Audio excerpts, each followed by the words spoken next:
삶은 지혜를 요구한다는 거예요. 우리의 삶은 지혜를 요구한다. 그것을 우리가 어떻게 알 수 있는가? 우리가 읽었던 마지막 구절 15절 말씀을 통해서 보면 우리가 알 수 있죠. 자, 타인을 위하여 보증이 되는 자는 손해를 당하여도 보증이 되기를 싫어하는 자는 평안하느니라. 자, 성경 말씀에서 이 15절 9절 마지막 부분에 있는 보증이라고 하는 그것은 보증을 해서는 안 된다라는 것을 우리에게 가르쳐주고 있어요. 자, 우리 잠언 20장 16절에 있는 말씀을 한번 가보겠습니다. 잠언 20장 16절에서 어떻게 말씀하고 있는가? 우리 잠언 20장 16절에 보면 타인을 위하여 보증선자의 옷을 취하라. 외인들을 위하여 보증선자는 그의 몸을 볼모 잡을지니라. 외인들을 위하여 보증선자는 그의 몸을 볼모 잡을지니라. 자, 그러니까 다른 사람을 위하여 분별 없이 보증을 서서는 보증을 선다라고 하는 것은 어려움에 빠지게 될 수 있다라는 거예요. 자, 우리가 이런 말씀을 통해서 볼 때 우리의 삶에는 반드시 무엇이 요구되어지는가? 바로 하나님의 말씀에 기초한, 하나님에 대한 그 믿음에 기초한 그 지혜를 우리가 가지고 삶을 살아가야 된다는 거예요. 하나님의 말씀을 깨닫고 말씀을 통해서 얻은 그 명철함과 지혜를 가지고 우리가 삶을 살아갈 때 그 믿음의 길이 바른 길로, 굽은 길로 가는 것이 아니라 바른 길로 가고, 그리고 우리의 삶이 실족되어지지 않는, 우리의 발이 넘어지거나 걸려 넘어져서 실족하지 않게 되어진다는 거예요. 자, 우리가 오늘도 이 말씀을 보게 되면 악인과 의인, 아주 두 반대되어지는 그러한 사람의 모습이 이제 나타나고 있죠. 벌써 첫 구절에서 보면 악인은 입으로 그의 이웃을 망하게 하여도, 그러니까 우리가 이 말씀을 통해서 정말로 우리가 마음속에 품고 우리가 생각하고 우리의 입술로 말을 행하는 그것은 우리의 마음에 무엇을 담고 있느냐에 따라서 늘 우리가 어떤 방식으로 삶을 살아가고 어떤 생각을 가지고 삶을 살아가느냐에 따라서 우리가 입으로 표현하는 그 말, 단어들이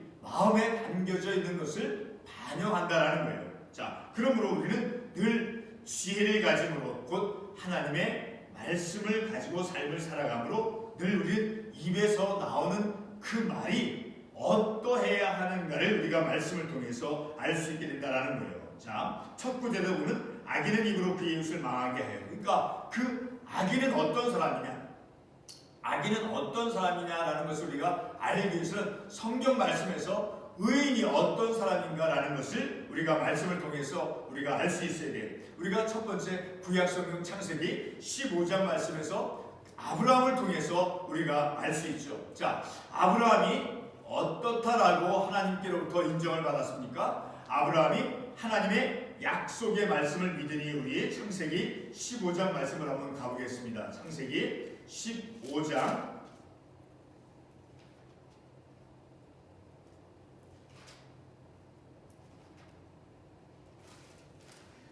창세기 15장 6절 말씀에 보면 아브라함이 여호와를 믿으니 여호와께서 이를 어떻게 여기셨다라고 했어요? 의로 여기셨다라고 했으니까 아브라함은 하나님의 그 약속의 말씀을 믿었다라는 거예요.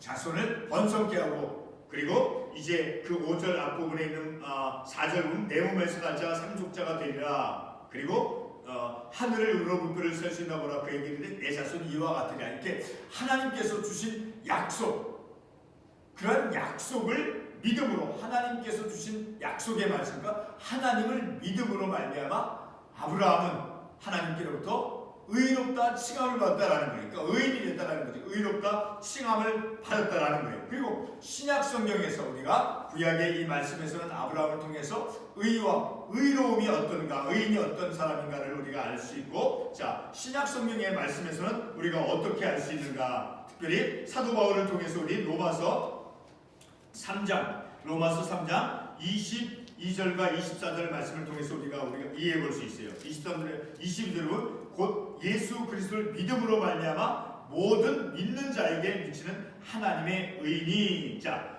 예수 그리스도를 믿음으로 말미암아 그 예수 그리스도를 믿는 믿음으로 어떻게 무엇이 임한다는 거예요? 하나님의 의다라는 거예요. 하나님의 의가 미친다라는 거예요. 그래서 24절 말씀에 보면 그리스도 예수 안에 있는 속량으로 말미암아 하나님의 은혜로 값없이 의롭다 하심을 얻은 자 되었느니라.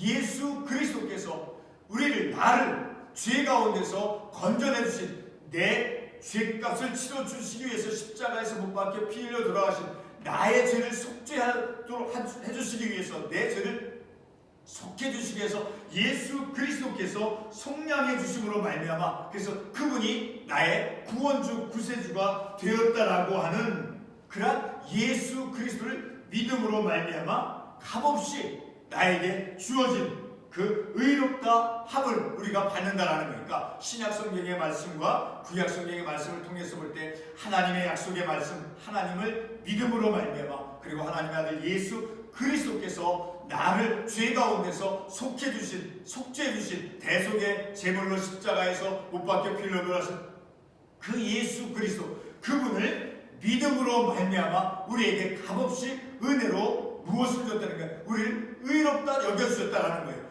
예수 그리스도를 통해서 예수 그리스도를 믿음으로 말미암아 자 이렇게 그런 예수 그리스도를 믿음으로 말미암아 하나님의 약속의 말씀을 믿는 그 믿음으로 의롭다 칭함을 받는 그것이 바로 오늘 본문의 말씀에 나오는 그 의라고 할 때 그러한 구약 성경과 신약 성경의 말씀 그것을 이미 전제하고 있다라는 거예요. 자 그래서 악인은 그의 입을 어떻게 사용한다라는 거예요. 어리석게 사용한다라는 것을 알 수 있는 거예요. 왜? 그 이웃을 망하게 하여도라고 했으니까. 그러나 의인은 어떻게 한대요? 그의 지식으로 말미암아 그가 가지고 있는 지식, 특별히 영적인 지식을 우리가 가지고 있음을 알 수 있는 거죠. 하나님의 말씀에 대한 그런 지식으로 말미암아 구원을 얻게 되어진다라는 거예요. 그리고 10절 계속해서 의인이 형통하면 성읍이 즐거워하고 자 악인이 패망하면 기뻐 외치리라. 그러니까 의인이 형통하면 하나님의 그런 믿는 믿음을 가진 그런 것을 이제 그런 사람들이 형통하게 되면 즐거워한다라는 거예요. 성읍이 그 반대로 악인이 패망하면 기뻐 외치리라. 그러니까 악이 패망하면 그러니까 악에 대해서 승리를 하면 기뻐 외친다라는 거예요. 자 그리고 계속해서 11절은 성읍은 정직한 자의 축복으로 인하여 진흥하고 한 도시가 바로 정직한 자의 축복도 뭐예요? 입술을 통해서 말을 통해서 입을 통해서 이제 되어 나오는 그런 말들 복된 말들 그런 정직한 자의 축복으로 인하여 진흥하고 또 악한 자의 입으로 말미암아 무너져. 그러니까 악한 자는 어떻게 말하는 거예요? 악한 자는 오늘 이 본문에도 13절 같은 경우 두루 한담 다니며 한담하는 자 그런 사람들이 바로 악한 자의 한 범위에 들어갈 수 있다는 거예요. 그런 악한 자의 입으로 말미암아 무너진다. 그러니까 말을 험담하고 비평하고 악평하고 하는 자 그래서 그 성읍이 무너진다라는 거예요. 그리고 자 우리 그러면 같은 잠언 28장 12절 말씀을 한번 가보겠어요. 잠언 28장 12절 말씀에 보게 되면 의인이 득이하면 큰 영화가 있고 악인이 일어나면 사람이 숨느니라. 자 의인이 이런 하나님의 말씀 안에서 신약성경 구약성경 말하는 그런 어떤 의인 그런 하나님께로 의롭을 갖다 치는 그런 의인들이 득이하면 큰 영화가 있고 반대로 악인이 일어나면 사람이 숨느니라. 그렇죠. 어떤 예를 들면 무슨 독재자 같은 사람들이 독재자가 어떤 나라를 다스릴 때 그 사람들이 어떻게 그를 무서워해서 둘을 숨잖아요. 자, 그와 같이 악인이 득이하면 큰 영화가 있고 의인이 득이하면 큰 영화가 있고 악인이 일어나면 사람이 숨느니라. 자, 이렇게 계속해서 10절에서 그래서 그런 악인도 역시 지혜 없는 자와 마찬가지인 거예요. 지혜 없는 자는 그의 이웃을 멸시하나. 그렇죠. 지혜 없는 자는 다른 사람에 대해서 이렇게 비난과 비평을 하고 그렇죠. 인정치 아니하고 자 그런 말을 하게 됨을 통해서 멸시하나 그러나 명철한 자는 어떻게 해야 돼요? 잠잠하느니라. 그런 악평이나 비평이나 비난 이런 것을 삼간다라는 거예요.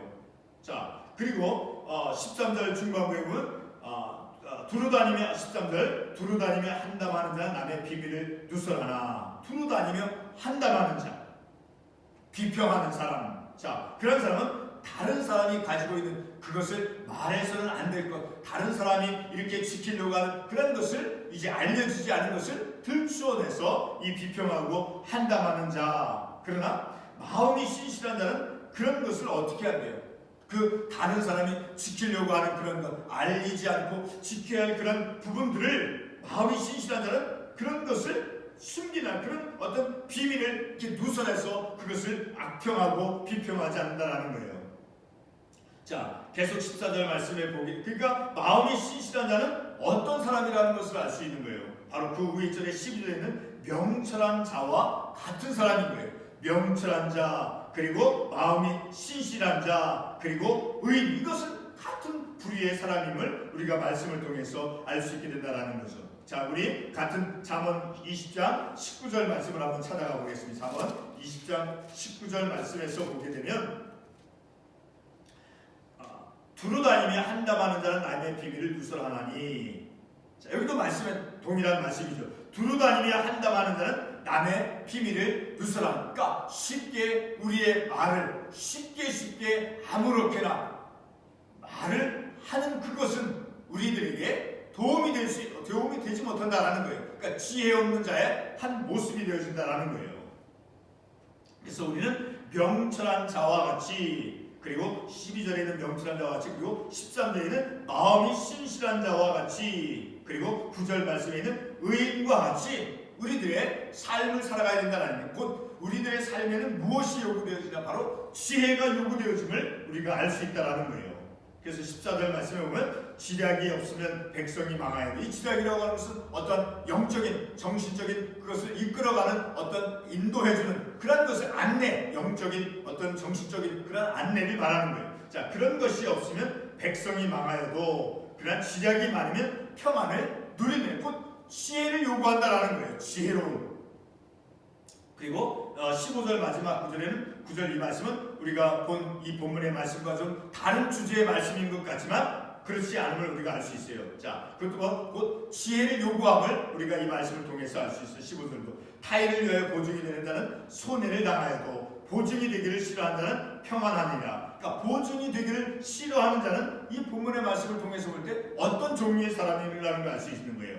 12절에 있는 말씀, 명철한 자와 같은 부류의 사람이라는 것을 우리가 알 수 있다는 거예요. 그러니까 보증이 되기를 싫어하는, 보증을 성경 말씀에 기초해서 보증하는 것을 금하는 것. 자, 그것은 바로 지혜라는 거, 지혜롭다라는 거예요. 그 지혜로운 자, 곧 명철한 자, 그리고 악인, 그리고 마음이 신실한 자, 그런 사람들은 어떻게 삶을 살아가는 거예요? 지혜롭게 삶을 살아가는 거예요. 말에 있어서 지혜롭게 말을 하고 하나님의 말씀에 근거해서, 그리고 삶에 있어서도 그 지혜와 명철함과 그 신실함을 가진 자는 이러한 실제적인 생활 속에서도 15절에 있는 말씀은 실제적인 생활 속에서 나타나는 거잖아요. 그렇죠? 보증 선다고 하는 그것은 바로 그렇게 지혜롭게, 그리고 신실하게, 그리고 명철한 삶을 살아가는 것이 우리의 삶이 실족되어지고 넘어지고 굽어지는 그런 길로 나아가는 것이 아니라 그런 삶이 바로 하나님이 인도하시는 삶의 길의 모습이다라는 거예요. 하나님께서 인도하시는 우리의 삶의 그 길. 그러니까 결국은 오늘 우리가 이 말씀을 통해서 우리의 삶에는 지혜를 요구한다라는 거예요. 그 지혜는 다른 어떤 세상 속에서, 물론 지혜로운 자는 세상적인 경험 속에서도 지혜를 터득할 수 있죠. 그러나 하나님의 말씀에 근거하고 기초해서 오늘 이 말씀에 나오는 의인도 바로 하나님, 어떤 그 보통 세상에서 보증 쓰는 것은 정의에 끌려서, 그리고 어떤 사람들끼리 맺은 어떤 의리와 같은 그런 인간적인 정의에 이끌려서 그것을 행하는 것이죠. 그러나 우리는 인간적인 정의나 세상 사람들이 과시하는 어떤 의리, 그것을 기초로 해서 삶을 살아가는 우리가 아니다라는 거죠. 우리는 하나님의 말씀을 기초로 해서 하나님의 말씀이 우리의 삶의 근거가 되어져서 우리는 삶을 살아간다는 거죠. 우리가 이 말씀을 통해서 늘 우리의 삶은 무엇이 요구되고 있는가? 바로 하나님의 지혜가 요구되어지는 그러한 삶을 살아간다는 거죠. 늘 우리는 이렇게 하나님의 말씀을 늘 마음속에 품고 늘 생각하고 그리고 그 말씀을 우리의 삶 속에 실천하며 적용하면서 삶을 살아가는 그 길이 하나님이 인도하시는 길이다라는 거예요. 하나님의 말씀에 이끌림 받는 삶의 모습이 되어진다라는 거죠. 기도하겠습니다.